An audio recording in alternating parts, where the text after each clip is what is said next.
ఉపాధ్యాయులకు ఇక్కడికి విచ్చేసినటువంటి పెద్దలకి తల్లిదండ్రులకు మరియు నా తోటి విద్యార్థిని విద్యార్థులకు నా హృదయపూర్వక నమస్కారాలు.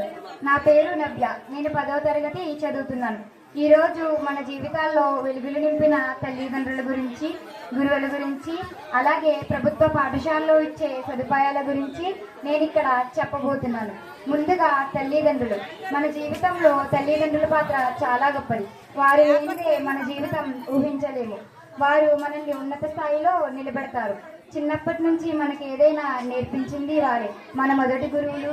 మనకు అండగా నిలిచేది కూడా వారే. భగవంతుడికైనా కోపం వస్తుందేమో కానీ అమ్మకు మాత్రం కోపం రాదు. దేవుడికి దండం పెట్టడం కంటే తల్లిదండ్రులను గౌరవించడం ప్రధానం. తల్లిదండ్రులను గౌరవించిన వారు ఎన్ని పూజలు చేసినా, ఎన్ని ధర్మాలు పాటించినా ప్రయోజనం లేదు. తల్లిదండ్రులే మన ప్రత్యక్ష దైవాలు. గురువుల గురించి చెప్పడానికి మాటలు చాలవు. వారు మనకి జ్ఞానాన్ని అందించడమే కాకుండా జీవితంలో ముందుకు సాగడానికి మంచి నడవడికను నేర్పి ఎదగడానికి బాట వేస్తారు.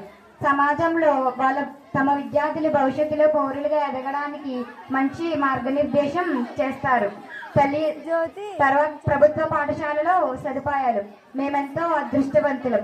ఎవరికీ లేనన్ని సౌకర్యాలు మాకున్నాయి.